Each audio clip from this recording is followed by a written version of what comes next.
ಎಲ್ಲರಿಗೆ ನಮಸ್ಕಾರ. ಕಿಣಿಸ್ ಬಸ್ರಿ ಯೂಟ್ಯೂಬ್ ಚಾನಲ್‌ಗೆ ಎಲ್ಲರಿಗೂ ಸ್ವಾಗತ. ಫ್ರೆಂಡ್ಸ್ ಎಲ್ಲರೂ ಹೇಗಿದ್ದೀರಾ? ಚೆನ್ನಾಗಿದ್ದೀರಿ ಅಂತ ಅನ್ಕೊಳ್ತೇನೆ.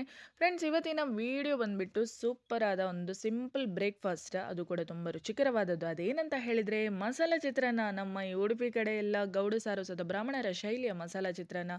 ದೇವಸ್ಥಾನಗಳಲ್ಲಿ, ಮಂದಿರಗಳಲ್ಲಿ, ಅದೇ ರೀತಿ ನಾಗದೇವರ ಪೂಜಾ, ಭೂರಿ ಸಮಾರಾಧನೆಗಳಲ್ಲಿ ಕೂಡ ಬಡಿಸುವಂಥ ಈ ಮಸಾಲಾ ಚಿತ್ರಾನ್ನ ಅಂತೂ ಸಕ್ಕತ್ತಾಗಿರುತ್ತದೆ. ಸ್ವರ್ಗ ಸ್ವರ್ಗ ಅಂತ ಹೇಳ್ಬೋದು. ಹಾಗೆ ಕೊನೆಯಲ್ಲಿ ಸ್ವಲ್ಪ ಆಲ್ಟ್ರೇಷನ್ ಆಗಿರಲಿ ಅಂತೇಳಿ ತುಪ್ಪದಲ್ಲಿ ಹುರಿದ ಗೋಡಂಬಿಯನ್ನಂತೂ ಹಾಕಿದ್ರೆ ಹೇಳೋದೇ ಬೇಡ. ನಾನು ಯಾವಾಗಲೂ ಹೇಳ್ತಾ ಇರ್ತೇನೆ, ಏನಾದರೂ ತಿನ್ನಬೇಕಾದ್ರೆ ಆಸ್ವಾದಿಸ್ತಾ ತಿನ್ನಿ, ಅನುಭವಿಸ್ತಾ ತಿನ್ನಿ, ಒಟ್ರಾಶಿ ಏನೋ ಒಂದು ಮಾಡಿಬಿಟ್ಟು ತಿನ್ನಬೇಡಿ ಅಂತೇಳಿ. ಹಾಗೆ ರುಚಿಕರವಾದ ಈ ಮಸಾಲ ಚಿತ್ರಾನ್ನವನ್ನು ಮಾಡಬೇಕಾದ್ರೆ ಅನ್ನವನ್ನು ಮಾಡಿಟ್ರೆ ಮತ್ತು ಒಂದು 5ರಿಂದ 10 ನಿಮಿಷದೊಳಗಡೆ ಚಿತ್ರಾನ್ನ ರೆಡಿ ಆಗಿಬಿಡುತ್ತೆ. ಒಳ್ಳೆ ಬ್ರೇಕ್ಫಾಸ್ಟ್ ಅಂತ ಹೇಳ್ಬೋದು. ಬಿಸಿ ಬಿಸಿ ಬೆಲ್ಲದ ಕಾಫಿ ಜೊತೆ ಈ ಚಿತ್ರಾನ್ನ. ಹಾಗೆ ಬಾಂಬೆಯಿಂದ ನನ್ನ ಮದ್ಮಾಮ್ ಅವರು ಬಂದಿದ್ರು, ಅಮ್ಮನ ಅಣ್ಣ. ಹಾಗೆ ಅವರು ಈ ಚಿತ್ರಾನ್ನ ತಿಂದ್ಬಿಟ್ಟು ಏನು ಹೇಳ್ತಾರೆ ಅಂತ ಕೂಡ ಈ ವಿಡಿಯೋದಲ್ಲಿ ನೀವು ನೋಡಿ. ಹಾಗೆ ಕಿಣಿಸ್ ಬಸ್ರಿ ಯೂಟ್ಯೂಬ್ ಚಾನಲನ್ನು ಫಸ್ಟ್ ಟೈಮ್ ನೋಡ್ತಾ ಇರೋದಾದ್ರೆ ದಯವಿಟ್ಟು ಚಾನಲನ್ನು ಸಬ್ಸ್ಕ್ರೈಬ್ ಮಾಡಿ, ಬೆಲ್ಲೈಕನನ್ನು ಪ್ರೆಸ್ ಮಾಡಿದ್ರೆ ನೋಟಿಫಿಕೇಶನ್ ಬರ್ತಾ ಇರುತ್ತೆ. ಇನ್ನೇನು ವಿಡಿಯೋ ಶುರು ಮಾಡೇ ಬಿಡೋಣ. ಮದ್ಮಾಮ್ ತಗೊಳ್ಳಿ ಚಿತ್ರಾನ್ನ, ಟೇಸ್ಟ್ ಮಾಡಿ ಹೇಳಿ ಹೇಗಾಗಿದೆ ಅಂತೇಳಿ. ಬಾಂಬೆ ಅವರಿಗೆ ಚಿತ್ರಾನ್ನ ಇಲ್ಲ ಅಂದ್ರೆ ಅಷ್ಟು ಎಲ್ಲ ಸರಿ ಉಂಟು. ಹೌದಾ? ಹೌದು. ಹೇಗಾಗಿದೆ? ಖಾರ, ಉಪ್ಪು ಹುಳಿ ಎಲ್ಲ ಎಲ್ಲ ಸರಿ ಉಂಟು. ಹೌದಾ? ಹೌದು. ಇದು ನಮ್ಮ ಊರಿನ ಸ್ಟೈಲ್, ಉಡುಪಿ ಸ್ಟೈಲ್, ಬ್ರಾಹ್ಮಣರ ಟೈಪ್. ಕರೆಕ್ಟ್. ಈ ಮಸಾಲಾ ಚಿತ್ರಾನ್ನ ಅಂತ ಫಂಕ್ಷನ್ಸ್ ಅಲ್ಲೆಲ್ಲ ಮಾಡ್ತಾರಲ್ಲ, ದೇವಸ್ಥಾನಗಳಲ್ಲೆಲ್ಲ. ಹೀಗೆ ನಮ್ಮ ದೇವಸ್ಥಾನದಲ್ಲಿ, ಮಂದಿರದಲ್ಲೆಲ್ಲ ಮಾಡ್ತಾರೆ. ಹರಿಗಂಡಿಗೆ, ದೊಡ್ಡಗಂಡಿಯಲ್ಲಿ ಅಲ್ಲಿ ಅವರೆಲ್ಲ ಪಾಕಶಾಸ್ತ್ರದಲ್ಲಿ ತುಂಬಾ ಎತ್ತಿದ ಕೈ ಅಂತ ಹೇಳ್ಬೋದಾ? ಹೌದು. ಬಹಳ ಒಳ್ಳೆದಾಗಿದೆ. ಹೌದಾ? ಓಕೆ, ಆಯ್ತು. ನಿಮ್ಗೊಂದು ಟೀ ಮಾಡುವ. ಫ್ರೆಂಡ್ಸ್, ಬೆಳಿಗ್ಗೆ ಬೇಗ ಎದ್ಬಿಟ್ಟು ಬ್ರೇಕ್ಫಾಸ್ಟ್ ಒಂದು ಆಗಬೇಕಲ್ವಾ? ಹಾಗೆ ಮಕ್ಕಳಿಗೆ ದೋಸೆ ಮಾಡ್ತಾ ಇದ್ದೇನೆ. ಅದೇ ರೀತಿ ನಮಗೆ ಸ್ವಲ್ಪ ಅನ್ನ ಮಿಕ್ಕಿತ್ತು. ಅದರಿಂದ ಒಂದು ಮಸಾಲೆ ಚಿತ್ರಾನ್ನ ರೆಸಿಪಿ ತುಂಬ ಮಂದಿ ರಿಕ್ವೆಸ್ಟ್ ಮಾಡಿದ್ದಕ್ಕೋಸ್ಕರ ನಿಮ್ಮ ಜೊತೆ ಹಾಗೇ ಒಂದು ಶೇರ್ ಮಾಡಿಬಿಡೋಣ ಅಂತ ಅನಿಸೇ ಬಿಡ್ತು. ಹಾಗೆ ಈ ಚಿತ್ರಾನ್ನ ಮಾಡ್ತಾ ಇದ್ದೇನೆ. ಅದೇ ರೀತಿ ಬಿಸಿ ಬಿಸಿ ಅನ್ನ ಮಾಡಿಕೊಂಡು ಚಿತ್ರಾನ್ನ ದಯವಿಟ್ಟು ಮಾಡ್ಲಿಕ್ಕೆ ಹೋಗಬೇಡಿ, ಅದು ಮುದ್ದೆ ಮುದ್ದೆ ಆಗಿಬಿಡುತ್ತೆ ಎಷ್ಟಂದ್ರೂ. ಹಾಗೆ ಅದಕ್ಕೆ ಅನ್ನನ ಮುಂಚಿನ ದಿನ ನೈಟ್ ಮಾಡಿಡಿ, ಆಮೇಲೆ ಮರುದಿನ ಬೆಳಿಗ್ಗೆ ಚಿತ್ರಾನ್ನ ಮಾಡಿ. ತುಂಬ ಟೇಸ್ಟಿಯಾಗಿರುತ್ತೆ. ಮತ್ತು ಎಷ್ಟೇ ನೀವು ಅದನ್ನು ಮಿಕ್ಸ್ ಮಾಡಿಕೊಂಡ್ರು ಅದು ಪುಡಿ ಪುಡಿ ಆಗಲ್ಲ, ಉದುರುದ್ರಾಗಿರುತ್ತೆ. ಹಾಗೆ ಬನ್ನಿ, ಮೊದಲಿಗೆ ಮಸಾಲ ಚಿತ್ರಾನ್ನಕ್ಕೆ ಮಸಾಲ ಸ್ವಲ್ಪ ಹುರ್ಕೊಳ್ಳೇಬೇಕು. ಅದೇನಂತ ನೋಡ್ಕೊಂಡು ಬರೋಣ. ನೋಡಿ, 1 ಹಿಡಿಯಷ್ಟು ಕಾಯಿ ತುರಿಯನ್ನು ತಗೊಂಡಿದ್ದೇನೆ. ಅದಕ್ಕೆ ಸ್ವಲ್ಪ ನಾನಿಲ್ಲಿ ಹುಣಸೆ ಹುಳಿಯನ್ನು ತಗೊಂಡಿದ್ದೇನೆ. 8ರಿಂದ 10 ಬ್ಯಾಡಗಿ ಮೆಣಸು ಬೇಕು. ಊರ ಮೆಣಸು ಹಾಕ್ತಾ ಇಲ್ಲ, ಕಲರ್ ಕೂಡ ಚೆನ್ನಾಗಿ ಬರುತ್ತೆ ಮತ್ತು ತುಂಬ ಖಾರ ಆಗೋದಿಲ್ಲ ಇದು ಹಾಕಿದರೆ. ಹುಣಸೆ ಹುಳಿಗೂ ಹಾಕ್ತೇವೆ. ನಮ್ಮ ಮನೆಯಲ್ಲಿ ಸ್ವಲ್ಪ ಖಾರ ಅಂದರೆ ನನಗೆ ಮತ್ತು ನನ್ನ ಹಸ್ಬೆಂಡ್ಗೆ ತುಂಬ ಇಷ್ಟ. ಹಾಗೆ ಅದಕ್ಕೋಸ್ಕರ ಸ್ವಲ್ಪ ಖಾರವಾಗಿ ಮಾಡ್ತಾ ಇದ್ದೇನೆ. ಮಕ್ಕಳಿಗೆ ಅದಕ್ಕೆ ದೋಸೆ ಮಾಡ್ತಾ ಇರುವಂಥದ್ದು. ಹಾಗೆ 1/4 ಸ್ಪೂನಷ್ಟು ಇಲ್ಲಿ ಪೆಪ್ಪರ್ ಕಾರ್ನ್ಸ್, ಅಂದರೆ ಒಂದು 10ರಿಂದ 12 ಇರ್ಬೋದು ಕಾಳು ಮೆಣಸು. ಅದೇ ರೀತಿ 2 ಸ್ಪೂನಷ್ಟು ಕಪ್ಪು ಎಳ್ಳು, ಅರ್ಧ ಸ್ಪೂನಷ್ಟು ಜೀರಿಗೆ, ಮತ್ತು ಸ್ವಲ್ಪ ಒಗ್ಗರಣೆಗೆ ಕರಿಬೇವು ಬೇಕು. ಹಾಗೆ ಮಸಾಲೆ ಹುರಿಲಿಕ್ಕೆ ಕರಿಬೇವು ಬೇಕು. 2 ಸ್ಪೂನಷ್ಟು ಕಡಲೆಬೇಳೆ, 2 ಸ್ಪೂನಷ್ಟು ಕೊತ್ತಂಬರಿ ಬೀಜ, 1 ಸ್ಪೂನಷ್ಟು ಉದ್ದಿನ ಬೇಳೆಯನ್ನು ತಗೊಂಡಿದ್ದೇನೆ. ಅದೇ ರೀತಿ 1/4 ಸ್ಪೂನಷ್ಟು ಮೆಂತ್ಯ ಕಾಳನ್ನು ಕೂಡ ಹಾಕ್ತಾ ಇದ್ದೇನೆ. ಇಲ್ಲಿ ಹುರಿಬೇಕಾದ್ರೆ ನಾನಿಲ್ಲಿ ಕಾಳು ಮೆಣಸನ್ನು ಹುರಿತಾ ಇಲ್ಲ, ಕಾಳು ಮೆಣಸು ಡೈರೆಕ್ಟಾಗಿ ಹಸಿಯೇ ಹಾಕ್ತೇನೆ, ಆಯಿತಾ? ಅದರ ಫ್ಲೇವರ್ ಹಾಗೆ ಬರುತ್ತೆ ಅದು. ಇಲ್ಲಾಂದರೆ ನೀವು ಕ್ರಷ್ ಮಾಡಿಬಿಟ್ಟು ಬೇಕಾದರೆ ಹಾಕ್ಕೊಳ್ಬೋದು. ಹಾಗೆ ಈಗ ಮಸಾಲೆ ಹುರಿಲಿಕ್ಕೆ ಒಂದು ಪ್ಯಾನಲ್ಲಿ ಸ್ವಲ್ಪ 1-2 ಸ್ಪೂನಷ್ಟು ಕೊಬ್ಬರಿ ಎಣ್ಣೆನ ಹಾಕ್ಕೊಳ್ಳಿ. ಅದರಲ್ಲಿ 2 ಸ್ಪೂನಷ್ಟು ಕಡಲೆಬೇಳೆಯನ್ನು ತಗೊಂಡು ಸ್ವಲ್ಪ ಹುರ್ಕೊಳ್ಬೇಕು. ಅದರಲ್ಲೇ 1 ಸ್ಪೂನಷ್ಟು ತಗೊಂಡಿರುವಂಥ ಉದ್ದಿನಬೇಳೆ ಹಾಗೆ ಸ್ವಲ್ಪ ಫ್ರೈ ಮಾಡ್ಕೊಳ್ಳಿ. ಅದೇ ರೀತಿ ತಗೊಂಡಿರುವಂಥ 2 ಸ್ಪೂನಷ್ಟು ಕೊತ್ತಂಬರಿ ಬೀಜವನ್ನು, ಇದು ಸ್ವಲ್ಪ 2 ಕೂಡ ಕಡಲೆಬೇಳೆ ಉದ್ದಿನಬೇಳೆ ಕೆಂಪಾಗ್ತಾ ಬರಬೇಕಾದ್ರೆ ಇದನ್ನು ಹಾಕ್ಕೊಂಡ್ರೆ ಆಯಿತು. ಹಾಗೆ ನಾವು ತಗೊಂಡಿರುವಂಥ ಅರ್ಧ ಸ್ಪೂನಷ್ಟು ಜೀರಿಗೆ ಕೂಡ ಇವಾಗಲೇ ಹಾಕಿಬಿಡೋಣ. ಇದನ್ನು ಹಾಕಿಬಿಟ್ಟು ಸ್ವಲ್ಪ ಎಲ್ಲವೂ ಕೂಡ ಮೀಡಿಯಂ ಫ್ಲೇಮಲ್ಲೇ ಫ್ರೈ ಮಾಡ್ಕೊಳ್ಳಿ. ಈ ಪೌಡರನ್ನು ನೀವು ಮಾಡಿ ಸ್ಟೋರ್ ಮಾಡಿಡಬೇಕಂತಾದರೆ 5-6 ತಿಂಗಳವರೆಗೆ ಏನಾಗೋದಿಲ್ಲ. ಬಟ್ ನೀವು ಆದಷ್ಟು ಅದರಲ್ಲಿ ಕೊಬ್ಬರಿ ಎಣ್ಣೆಯಲ್ಲಿ ಹುರಿಯೋದನ್ನು ಅವಾಯ್ಡ್ ಮಾಡಿದರೆ ಆಯಿತು. ಹಾಗೆ ಡೈರೆಕ್ಟಾಗಿ ಡ್ರೈ ರೋಸ್ಟ್ ಮಾಡಿ ಎಲ್ಲವನ್ನು ಕೂಡ, ನಾನು ತಿಳಿಸಾರಿನ ಪುಡಿ ತೋರಿಸಿದೆಲ್ಲ ಅದೇ ರೀತಿ ಮಾಡ್ಕೊಳ್ಬೋದು. ಹಾಗೆ ಇಲ್ಲಿ ಕಪ್ಪು ಎಳ್ಳನ್ನು ಕೂಡ ಇವಾಗ ಕೊನೆಯಲ್ಲಿ ಹಾಕ್ತಾ ಇದ್ದೇನೆ. 2 ಸ್ಪೂನಷ್ಟು ಕಪ್ಪು ಎಳ್ಳನ್ನು ಚೆಂದ ಮಾಡಿ ತೊಳೆದು ಬಿಸಿಲಲ್ಲಿ ಒಣಗಿಸಿಟ್ಟದ್ದು. ಹಾಗೆ 1 kgಷ್ಟು ಆ ರೀತಿ ಸ್ಟೋರ್ ಮಾಡಿ ಇಟ್ಟಿದ್ದೇನೆ, ಹೋಟ್ಲಿಗೆ ಬೇಕಾಗುತ್ತಲ್ವ. ಹಾಗೆ ಅದರಲ್ಲೇ ಸ್ವಲ್ಪ ಇಲ್ಲಿ ನಾನು ಯೂಸ್ ಮಾಡ್ತಾ ಇದ್ದೇನೆ. 2 ಸ್ಪೂನಷ್ಟು ಕಪ್ಪು ಎಳ್ಳು. ನೀವು ಸಪೋಸ್ ತೊಳೆದು ಯೂಸ್ ಮಾಡೋದಾದರೆ ಸಪ್ರೇಟಾಗಿ ಇನ್ನೊಂದು ಪ್ಯಾನಲ್ಲಿ ಹುರ್ಕೊಳ್ಳಿ, ಅದು ಬೇಗ ಪಟಪಟ ಆಗಿಬಿಡುತ್ತೆ. ಅಂದರೆ ಸೀದೋಗುತ್ತಂತಾನೆ ಕೊನೆಯಲ್ಲಿ ಹುರಿಯುವಂಥದ್ದು ಅದು. ಹಾಗೆ ಇದನ್ನು ಇಷ್ಟು ಹುರಿದಾದ್ಮೇಲೆ 1/4 ಸ್ಪೂನಷ್ಟು ಮೆಂತ್ಯ ಕಾಳನ್ನು ಹಾಕ್ತಾ ಇದ್ದೇನೆ. ಇದು ಆ್ಯಕ್ಚುಲಿ ಅಲ್ಲಿ ನಿಮಗೆ ಮಸಾಲೆ ಇಂಗ್ರೀಡಿಯೆಂಟ್ಸ್ ತೋರಿಸ್ಬೇಕಾದ್ರೆ ಸ್ವಲ್ಪ ಮರ್ತೋಯ್ತು ಮೆಂತ್ಯ ಕಾಳು ತೋರಿಸ್ಲಿಕ್ಕೆ. ಹಾಗೆ ಕೊನೆಯಲ್ಲಿ ಇಲ್ಲಿ 1/4 ಸ್ಪೂನಷ್ಟು ಮೆಂತ್ಯವನ್ನು ಹಾಕಿ ಸ್ವಲ್ಪ ಕೆಂಪಗೆ ಹುರಿತಾ ಇದ್ದೇನೆ ಎಲ್ಲವನ್ನು ಕೂಡ. ಮತ್ತು ಕರಿಬೇವಿನ ಸೊಪ್ಪು ಕೂಡ ಇದರಲ್ಲೇ ಹಾಕ್ತಾ ಇದ್ದೇನೆ. ಹಾಗೆ ಇಲ್ಲಿ ಅರಶಿನ ಮತ್ತು ಇಂಗನ್ನು ನೀವು ಪೌಡರ್ ಸ್ಟೋರ್ ಮಾಡಿ ಇಡುವಂಥವರಾದರೆ ಎಣ್ಣೆ ಹಾಕದೆ ಹುರಿಯೋದಾದರೆ ಇಲ್ಲೇ ಆ್ಯಡ್ ಮಾಡ್ಕೊಳ್ಬೋದು. ನಾನಿಲ್ಲಿ ಒಗ್ಗರಣೆಯಲ್ಲಿ ಅರಿಶಿನ ಪುಡಿ ಮತ್ತು ಇಂಗಿನ ಪುಡಿಯನ್ನು ಯೂಸ್ ಮಾಡ್ತಾ ಇದ್ದೇನೆ. ಹಾಗೆ ಆ ಮಸಾಲ ಒಗ್ಗರಣೆಯಲ್ಲಿ ನಾನು ನಿಮಗೆ ಹೇಳ್ತೇನೆ ಯಾವ ರೀತಿ ಮಾಡೋದು ಅಂತ. ಹಾಗೆ ಇಲ್ಲಿ ತಗೊಂಡಿರುವಂಥ 8ರಿಂದ 10 ಬ್ಯಾಡಗಿ ಮೆಣಸು ಇದನ್ನು ಕೂಡ ಇದರಲ್ಲೇ ಹಾಕಿಬಿಟ್ಟು ಸ್ವಲ್ಪ ಫ್ರೈ ಮಾಡ್ಕೊಳ್ತಾ ಇದ್ದೇನೆ. ಪೆಪ್ಪರ್ ಕಾರ್ನ್ಸ್ ಹಸಿದು ಯಾಕೆ ಹಾಕೋದು ಅಂದರೆ ಅದರ ಫ್ಲೇವರ್ ಹಾಗೇ ಬರುತ್ತೆ, ಚೆನ್ನಾಗಿರುತ್ತೆ. ಹುರಿದ್ರೆ ಸ್ವಲ್ಪ ಕಡಿಮೆ ಅಂತ ನಂಗೆ ಅನಿಸೋದು. ಹಾಗೆ ಖಾರವಾಗಿ ಅದು ತಿನ್ನಲಿಕ್ಕೆ ಸಿಗಬೇಕು ಬಾಯಲ್ಲಿ, ಇಲ್ಲ ಕ್ರಷ್ ಮಾಡಿ ಹಾಕಿದ್ರೂ ಆಗುತ್ತೆ. ಹೇಗೂ ನಾವು ಮಸಾಲೆಯನ್ನೇ ಕೋರ್ಸ್ ಪೌಡರೇ ಮಾಡುವಂಥದ್ದು, ಇದಕ್ಕೆ ತುಂಬ ನುಣ್ಣಗೆ ಮಾಡಲಿಕ್ಕಿಲ್ಲ ಪೌಡ್ರ್. ಮಸಾಲ ಚಿತ್ರಾನ್ನ ನಮ್ಮ ಕಡೆ ಎಲ್ಲ ಸಾಧಾರಣ ನಮ್ಮ GSB ಶೈಲಿಯಲ್ಲಿ ಮಾಡುವಂಥದ್ದು ನಾನು ತಿಳಿಸುವಂಥದ್ದು. ಬೇರೆ ಬೇರೆ ಇವರದ್ದು ಬೇರೆ ಬೇರೆ ಥರ ಇರುತ್ತೆ. ಹಾಗೆ ಈಗ ಮಸಾಲ ಚಿತ್ರಾನ್ನಕ್ಕೆ ಇದು ಇಷ್ಟು ಕೆಂಪಗಾದರೆ ಸಾಕು. ಇನ್ನು ಫ್ಲೇಮನ್ನು ಆಫ್ ಮಾಡಿದ್ದು ಕಂಪ್ಲೀಟಾಗಿ ತಣಿಲಿಕ್ಕೆ ಇನ್ನೊಂದು ಪ್ಲೇಟಿಗೆ ನಾನು ಶಿಫ್ಟ್ ಮಾಡ್ಕೊಳ್ತೇನೆ. ಹಾಗೆ ಈಗ ಶಿಫ್ಟ್ ಮಾಡಿ ಆಯಿತು. ಇದೀಗ ಕಂಪ್ಲೀಟಾಗಿ ತಣ್ಣ ಮೇಲೆ ಮಿಕ್ಸಿ ಜಾರಲ್ಲಿ ಹಾಕಿ ಹಾಗೆ ಕೋರ್ಸಾಗಿ ಗಿರ್ರ ಅಂತ ಒಂದು ಪೌಡ್ರ್ ಮಾಡ್ಕೊಳ್ಳೋಣ. ಇದ್ರ ಜೊತೆ ಪೌಡ್ರ್ ಮಾಡಬೇಕಾದ್ರೆ ನಾವು ತಗೊಂಡಿರುವಂಥ ಈ ಹಸಿ ಕಾಳು ಮೆಣಸು ಹೇಳಿದೆಲ್ಲ ಇದನ್ನು ಹಾಕ್ತಾ ಇದ್ದೇನೆ. ಕೆಲವರು ಹಸಿ ಸಾಸಿವೆ ಕೂಡ ಹಾಕ್ತಾರೆ, ನಾನಿಲ್ಲಿ ಹಾಕ್ತಾ ಇಲ್ಲ. ಅದೇ ರೀತಿ ಇಲ್ಲಿ ತಗೊಂಡಿರುವಂಥ ಕಾಯಿ ತುರಿಯನ್ನು ಹಾಕ್ತಾ ಇದ್ದೇನೆ. 1 ಹಿಡಿಯಷ್ಟು ಗಟ್ಟಿ, 1 ಹಿಡಿಯಷ್ಟು ಕಾಯಿ ತುರಿ, ಇದೆಲ್ಲವನ್ನು ಹಾಕಿ ಜಸ್ಟ್ ಗಿರ್ರ ಪಲ್ಸ್ ಮಾಡಿದರೆ ಸಾಕು 1-2 ಸಲ. ಅಂದರೆ ನೀರು ಹಾಕಲಿಕ್ಕೇನೆ ಇಲ್ಲ, ಕೋರ್ಸ್ ಪೌಡರ್ ಮಾಡಿಡಬೇಕು. ಈ ರೀತಿ ನೋಡಿ ತರ್ತರಿಯಾಗಿ ಈ ರೀತಿ ಕೋರ್ಸ್ ಪೌಡರ್ ರೆಡಿಯಾಗಿದೆ. ಈಗ ಒಂದು ಬಾಣಲೆಯಲ್ಲಿ ಚಿತ್ರಾನ್ನ ಇನ್ನೂ ಒಗ್ಗರಣೆ ಹಾಕೋದೆ. ನೀವು ಪೌಡ್ರಂತೂ ಮಾಡಿಟ್ರೆ, ಅನ್ನವೂ ಮಾಡಿಟ್ರೆ ಬರೀ 5 ನಿಮಿಷದ ಕೆಲಸ ಮಾರೆ, ಎಷ್ಟು ಬೇಗ ಆಗೋಗ್ಬಿಡುತ್ತೆ. ಎಷ್ಟು ರುಚಿಕರವಾದ ತಿಂಡಿ ಅಂತ ಹೇಳ್ಬೋದು. ಹಾಗೆ ಒಂದು 5ರಿಂದ 6 ಸ್ಪೂನಷ್ಟು ಕೊಬ್ಬರಿ ಎಣ್ಣೆ ಬೇಕೇ ಬೇಕಾಗುತ್ತೆ, ಯಾಕಂದರೆ 2 ಗ್ಲಾಸಷ್ಟು ಅನ್ನ ಮಾಡಿಟ್ಟಿರುವಂಥದ್ದು. ಹಾಗೆ ಅದಕ್ಕೆ ಎಣ್ಣೆ ಕಾದ ಮೇಲೆ 1 ಸ್ಪೂನಷ್ಟು ಸಾಸಿವೆ ಒಗ್ಗರಣೆಗೆ, ಅದೇ ರೀತಿ 1 ಸ್ಪೂನಷ್ಟು ಇಲ್ಲಿ ನಾನು ಕಡಲೆಬೇಳೆಯನ್ನು ಹಾಕ್ತಾ ಇದ್ದೇನೆ ಒಗ್ಗರಣೆಗೆ. ಸಾಸಿವೆ ಪಟಪಟ ಆದ ಕೂಡಲೇ ಕಡಲೆಬೇಳೆಯನ್ನು ಹಾಕಿ, ಅದೇ ರೀತಿ 1 ಸ್ಪೂನಷ್ಟು ಉದ್ದಿನ ಬೇಳೆಗೆ.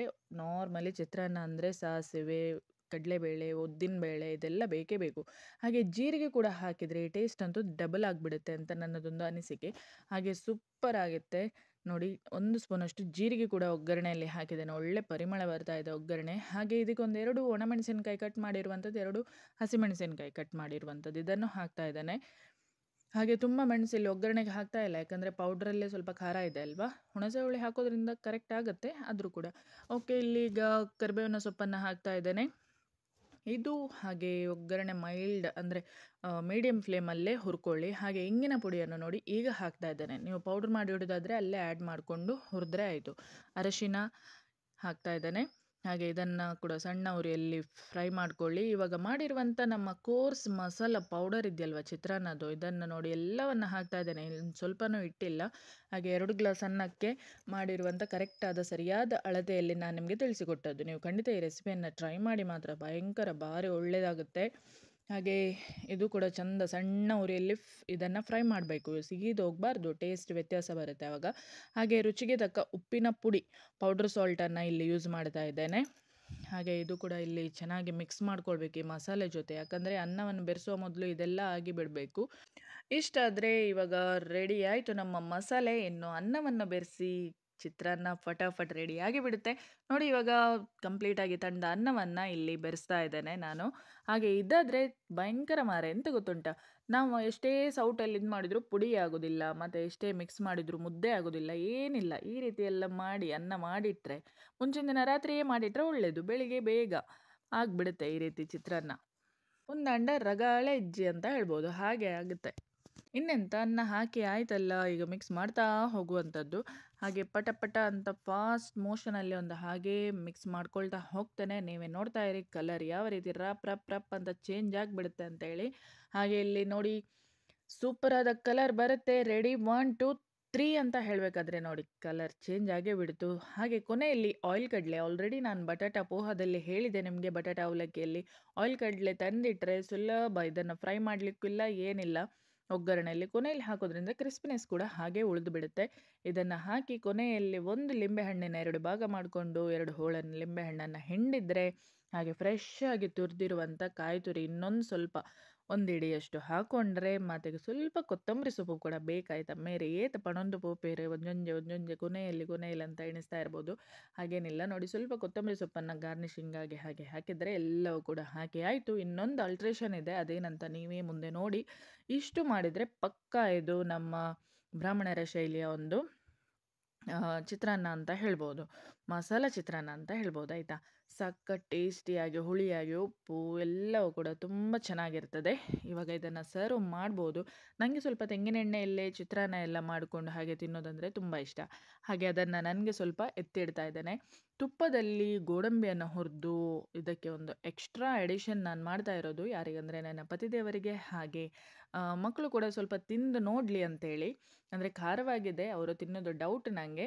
ಹಾಗೆ ನಮ್ಮ ಪತಿದೇವರಿಗೋಸ್ಕರ ಈ ರೀತಿ ತುಪ್ಪದಲ್ಲಿ ಕೊನೆಯಲ್ಲಿ ಸ್ವಲ್ಪ ಅವರಿಗೆ ಸ್ವಲ್ಪ ಗೋಡಂಬಿ ಎಲ್ಲ ತುಪ್ಪದಲ್ಲಿ ಹುರಿದು ಹಾಕೋದಂದರೆ ಭಯಂಕರ ಇಷ್ಟ. ಹಾಗೆ ಅದಕ್ಕೆ ಅವರಿಗೋಸ್ಕರ ಆ ರೀತಿ ಮಾಡ್ತಾ ಇದ್ದೇನೆ. ಹಾಗೆ ಟೇಸ್ಟ್ ಕೂಡ ಚೆನ್ನಾಗಿರುತ್ತೆ ಅಂತ. ಇದು ನನಗೆ ತೆಂಗಿನ ಎಣ್ಣೆಯಲ್ಲಿ ಈ ರೀತಿ ಚಿತ್ರಾನ್ನ ತಿನ್ನೋದಂದರೆ ನನಗೆ ತುಂಬ ಇಷ್ಟ. ಹಾಗೆ ಒಂದು ಪ್ಯಾನಲ್ಲಿ ಮನೆಯಲ್ಲೇ ಮಾಡಿರುವಂಥ ಮರಳಾದ ತುಪ್ಪವನ್ನು ಹಾಕಿ ಸ್ವಲ್ಪ ಗೋಡಂಬಿಯನ್ನು ಹಾಕಿ ಲೈಟ್ ಕೆಂಪು ಕಲರ್ ಬರೋ ತನಕ ಹುರಿದ್ರೆ ಅದು ಕೂಡ ರೆಡಿ ಆಗುತ್ತೆ. ಈ ಪ್ಯಾನ್ ಎಲ್ಲಿಗೆ ತಗೊಂಡದಂತ ಹೇಳ್ತೀರಾ? ಈ ಪ್ಯಾನ್ ನನಗೆ ಸುವರ್ಣ ಚಾನಲ್ನವರು ಶ್ರೀಕೃಷ್ಣ ತುಪ್ಪ ಅಡುಗೆ ಸ್ಪರ್ಧೆ ಅಂತ ಕಾಂಪಿಟೇಷನ್ ಇತ್ತು, ಒಂದು ಆಗಸ್ಟಲ್ಲಿ ಅನಿಸುತ್ತೆ, ಜನ್ಮಾಷ್ಟಮಿ ಟೈಮಲ್ಲಿ. ಹಾಗೆ ಆವಾಗ ನಾನೊಂದು ಅಡುಗೆ ಮಾಡಿಬಿಟ್ಟು ಲಡ್ಡುವನ್ನು ಮಾಡಿಬಿಟ್ಟು ಅವರಿಗೆ ವಿಡಿಯೋವನ್ನು ನಾನು ಮೇಲ್ ಮಾಡಿದ್ದೆ. ಹಾಗೆ ನನಗೆ ಕಾಂಪ್ಲಿಮೆಂಟ್ರಿಯಾಗಿ ಮೊನ್ನೆ ಲಾಸ್ಟ್ ತಿಂಗಳು ಒಂದು ಡಿಸೆಂಬರಲ್ಲಿ, ಇದೊಂದು ಜಾನ್ವರಿಯಲ್ಲಿ ಈ ಪ್ಯಾನನ್ನು ಅವರು ಕಾಂಪ್ಲಿಮೆಂಟ್ರಿಯಾಗಿ ಕೊಟ್ಟಿರುವಂಥದ್ದು. ಹಾಗೆ ಈಗ ನಮ್ಮ ಕೊನೆಯಲ್ಲಿ ಹುರಿದು ತುಪ್ಪದಲ್ಲಿ ಗೋಡಂಬಿ ಅದೆಲ್ಲವೂ ಹಾಕಿ ಆಯಿತು. ಇನ್ನೇನು ಚಿತ್ರಾನ್ನ ಸರ್ವ್ ಮಾಡೋದೊಂದು ಬಾಕಿ. ಹಾಗೆ ಬಾಂಬೆಯಿಂದ ಮದ್ಮಾಮ್ ಬಂದಿದ್ದಾರೆ. ಅವರು ನಮ್ಮ ಈ ದೊಂಡೇರಂಗಡಿಯ ಭಜನಾ ಮಂಗಲ ಕಾರ್ಯಕ್ರಮ ನಾಳೆಯಿಂದ ಶುರುವಾಗುತ್ತೆ. ಹಾಗೆ ನಾಳೆ ಏಕಾದಶಿ, ಅದಕ್ಕೋಸ್ಕರ ಅವರು ಪ್ರತಿ ವರ್ಷವೂ ಕೂಡ ಬಾಂಬೆಯಿಂದ ಬರ್ತಾರೆ. ಹಾಗೆ ಬಂದವರೇ ನಮ್ಮ ಮನೆಗೆ ಬಂದರು. ಅವರಿಗೂ ಈ ಚಿತ್ರಾನ್ನವನ್ನು ಕೊಡ್ತಾ ಇದ್ದೇನೆ. ಅವರು ಟೇಸ್ಟ್ ಮಾಡಿ ಏನಂತ ಹೇಳ್ತಾರೆ ನೋಡೋಣ. ಯಾಕಂದರೆ ಬಾಂಬೆಯವರಿಗೆಲ್ಲ ಸ್ವಲ್ಪ ಚಿತ್ರಾನ್ನ ಎಲ್ಲ ಹಿಡಿಸೋದಿಲ್ಲ ಅಂತ ಅನಿಸುತ್ತೆ. ಎಷ್ಟಂದರೂ ಬಟಾಟ ವಡ ಅಂತ ಹೇಳೋರೆ. ಹಾಗೆ ಇಲ್ಲಿ ಬಿಸಿ ಬಿಸಿ ಬೆಲ್ಲದ ಕಾಫಿ ಜೊತೆ ಇಲ್ಲಿ ಸೂಪರ್ ಆದಂಥ ತುಪ್ಪದಲ್ಲಿ ಗೋಡಂಬಿಯನ್ನೆಲ್ಲ ಹುರಿದು ಹಾಕಿರುವಂಥ ಸಖತ್ ಟೇಸ್ಟಿಯಾಗಿರುವಂಥ ಚಿತ್ರಾನ್ನ ರೆಡಿಯಾಗಿದೆ. ಯಾವ ರೀತಿಯಾಗಿದೆ ಅಂತ ನಾನು ಸಹ ಮೊದಲೊಮ್ಮೆ ಟೇಸ್ಟ್ ಮಾಡಿ ಹೇಳ್ತೇನೆ. ಯಾಕಂದರೆ ತುಂಬ ಮಂದಿ ಹೇಳ್ತಾ ಇರ್ತಾರೆ, ಮೇಡಮ್ ಅದು ನೀವು ಸ್ವರ್ಗ ಅಂತ ಹೇಳೋದನ್ನೇ ಕೇಳಲಿಕ್ಕೆ ಕಾಯ್ತಾ ಇರ್ತೇವೆ ಅಂತ. ಹಾಗೆ ರೆಸಿಪಿಯನ್ನು ಕೂಡ ತುಂಬ ಮಂದಿ ರಿಕ್ವೆಸ್ಟ್ ಮಾಡಿದವರಿಗೆಲ್ಲರಿಗೋಸ್ಕರ ತುಂಬ ಹೃದಯದ ಧನ್ಯವಾದಗಳನ್ನು ತಿಳಿಸ್ತಾ ಇದ್ದೇನೆ. ನಿಮ್ಮ ಪ್ರೀತಿ ಆಶೀರ್ವಾದ ಸದಾ ಹೀಗೆ ನಮ್ಮ ಮೇಲೆ ಯಾವಾಗಲೂ ಇರಬೇಕು. ನನಗೆ ಇದೊಂದು ಮೋಟಿವೇಶನ್ ಅಂತ ಯಾವಾಗಲೂ ಹೇಳ್ತೇನೆ ನಾನು ವಿಡಿಯೋ ಹಾಕಲಿಕ್ಕೆ. ಬನ್ನಿ ಇವಾಗ ನಾನು ಟೇಸ್ಟ್ ಮಾಡಿ ತೋರಿಸ್ತೇನೆ.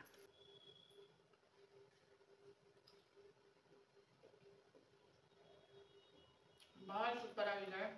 ಸ್ವರ್ಗ ಅಂತ ಹೇಳ್ಬೋದು. ನನ್ನ ಮಗ ಸ್ಕೂಲಿಗೆ ಹೊರಡಬೇಕಾದ್ರೆ ನನಗೆ ತಮಾಷೆ ಮಾಡ್ಕೊಂಡು ನಗ್ತಾ ಇದ್ದಾನೆ.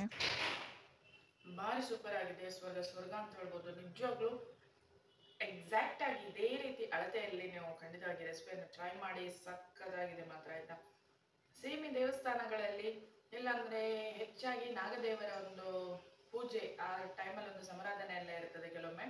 ಹಾಗೆ ಅಲ್ಲಿ ಕೂಡ ಇದೇ ರೀತಿಯ ಒಂದು ಮಸಾಲಾ ಚಿತ್ರಾನ್ನವನ್ನು ಬಡಿಸ್ತಾರೆ. ಕಾಯಿ ಚಿತ್ರಾನ್ನ ಹೇಳ್ತಾರೆ ಕೆಲವರು, ಮಸಾಲಾ ಚಿತ್ರಾನ್ನ ಹೇಳ್ತಾರೆ. ಹಾಗೆ ಆ ಟೈಮಲ್ಲಿ ಈ ಥರದ್ದೇ ಸೇಮ್ ಟೇಸ್ಟ್ ಮಾಡಲಿಕ್ಕೆ ಸಿಗುವಂಥದ್ದು ತುಂಬ ಸೂಪರ್ ಆಗಿದೆ. ದೇವಸ್ಥಾನಗಳಲ್ಲಿ ಕೊಡುವಂಥ ಚಿತ್ರಾನ್ನ ಕೂಡ ಇದೇ ರೀತಿ ಟೇಸ್ಟಿ ಆಗಿರ್ತದೆ. ಸಕ್ಕದಾಗಿದೆ, ಸೂಪರ್ ಆಗುತ್ತಾ, ನಿಜವಾಗ್ಲೂ ಸ್ವರ್ಗವೇ. ನೋಡಿ, ಕಿಣಿಸ್ ಬಸರಿಗೆ ಬಾಂಬೆಯಿಂದ ನನ್ನ ಮಾವ ಬಂದಿದ್ದಾರೆ, ಮದ್ಮಾಮ್. ಇವ್ರದ್ದು ಎಲ್ಲರಿಗೂ ಪರಿಚಯ ಉಂಟು, ಎಲ್ಲರಿಗೆ ತುಂಬ ಸಲ ಇಂಟ್ರೊಡ್ಯೂಸ್ ಮಾಡಿಸಿದ್ದೇನೆ ಮೊನ್ನೆ ಚೌತಿಯಲ್ಲೂ ಕೂಡ. ಹಾಂ,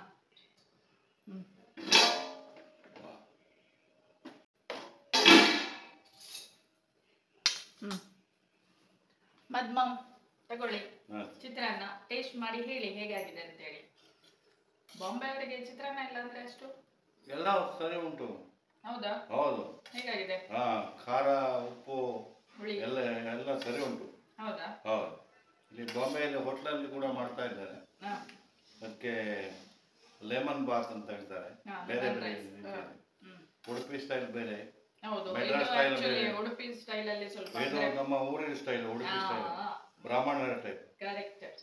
ಈ ಮಸಾಲಾ ಚಿತ್ರಾನ್ನ ಅಂತ ಫಂಕ್ಷನ್ಸ್ ಅಲ್ಲೆಲ್ಲ ಮಾಡ್ತಾರಲ್ಲ ದೇವಸ್ಥಾನಗಳಲ್ಲೆಲ್ಲ, ಹೀಗೆ ನಮ್ಮ ದೇವಸ್ಥಾನದಲ್ಲಿ ಮಂದಿರದಲ್ಲೆಲ್ಲ ಮಾಡ್ತಾರೆ. ಹರಿಗಂಡಿಗೆ, ದೊಂಡೇರಂಗಡಿಯಲ್ಲಿ ಅಲ್ಲಿ ಅವರೆಲ್ಲ ಪಾಕಶಾಸ್ತ್ರದಲ್ಲಿ ತುಂಬಾ ಎತ್ತಿದ ಕೈ ಅಂತ ಹೇಳ್ಬೋದು. ಹೌದು, ಬಹಳ ಒಳ್ಳೆದಾಗಿದೆ. ಹೌದಾ? ಓಕೆ, ಆಯ್ತು, ನಿಮ್ಗೊಂದು ಟೀ ಮಾಡುವ.